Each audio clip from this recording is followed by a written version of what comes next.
The 18th season of Storytelling Live at the International Storytelling Center in Jonesborough this week features Reverend Robert B. Jones Sr. And this morning we welcome him to Daytime Tri-Cities. Thanks for being here. Thanks for having me, Chris. This is, like you said, like the fifth or sixth time you've done this program. Well, the fifth or sixth time I've been to Jonesborough, Yeah. but I think the third time I've actually done the evening program. Yeah, and you've got some matinees going on starting today through Saturday. Yes, sir. And then a very special program tomorrow night at 7:30. Tell us about that. Yes, sir. Well, this is called An Evening with Leadbelly. And it's interesting. I was listening to Mr. White talking about, the heritage in this area, folks like, Jimmy Rogers and the Carter family. Right. Well, the blues has that same kind of lineage. And there's a guy by the name of Hughie Ledbetter, but they called him Leadbelly. He's one of the primary shapers of American folk music, played blues and work songs, field hollers, dances, everything. And what I decided to do is get into his character, Right. First person, and sort of tell his story. He's a pretty interesting guy. Yeah. He was in prison 4 times. He sang his way out once, escaped once, was given a governor's pardon twice. So he was a pretty interesting guy, but he also carried with him or brought forth with him a lot of the music of the 19th century into the 20th century. Was a contemporary of Pete Seeger. In fact, Pete Seeger was one of his students, knew Woody Guthrie. So he's a pretty interesting guy, and he was a great storyteller. And you're going to be weaving his story in with the music of his. Yes, sir. And his story is interesting enough. And then he was a great storyteller. So you kind of have all of that and then weave in the music as well. All right. You're going to perform some for us today. Yes, sir. Well, let me get into my Leadbelly mode. All right. Now, I tell you, there was a time when I was in that prison and I wanted to get out and I wanted to go free. Now, that was the Sugarland prison, and the governor was coming through. His name was Governor Pat Neff, and he had never gave no pardon to nobody. But you see, I thought to myself, since I was a trustee at the prison, that I was on the entertainment committee, so I made up a little song for him, and I called it Sweet Mary. Now, you see, I really wanted to go home to my wife, Letha, but Letha don't rhyme with nothing.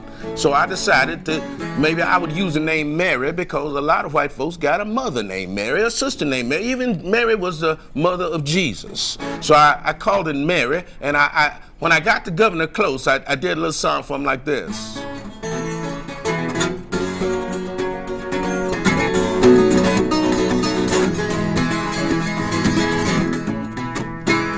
Well, talking about Mary, Mary, talking about Mary. Say, Mary, Mary, come to me. Oh, God knows I want to be free. Yeah. Well, I had governor, if you had me, I'd set in the morning, I'd set you free. Talking about Mary, oh, Mary, oh, Mary.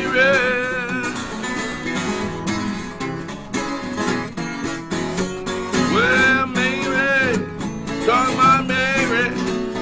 Well, Mary, talk my Mary. Well, 1923, the governor took his liberty away from me. Well, I told my baby when I left the land, honey, try to do the best you can. Yeah. Well, Mary, Mary. Mary, talk my Mary, say Mary, oh Mary, Mary, talk my Mary. Well, tell you, governor, if you was me, God, in the morning this morning, I'd set you free. Well, I tell you, if you can't do that, fine, just please cut my time.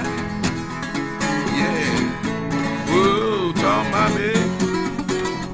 Mary, Mary, yeah.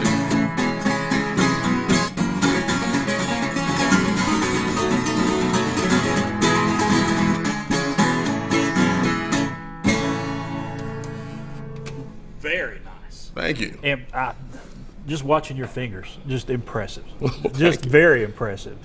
You're looking forward to this time tomorrow night? I know you're looking forward to all the shows, but you're really looking forward to this tomorrow. I really am, because it allows me to introduce to some people a pretty complex character. This is the guy who wrote the song Goodnight Irene, Rock Island Line, Right. On the Western Plain, Kamataya, Yiki Yiki Ya, Yay, you know, all that kind of good stuff. And at the same time, he's a guy who really, you know, people should know more about. So it gives me an opportunity to kind of tell a story and be a storyteller and tell his story all wrapped up in one. Well, thank you for being here today. Well, thank you, Chris. Let's give everybody the information right now. It's coming up right now through Saturday, 2 o'clock every afternoon, and that very special Storytelling Live tomorrow night at 7:30 right there at the International Storytelling Center in Jonesborough. And there's all the information you need to get down there and enjoy an evening with Lead Belly.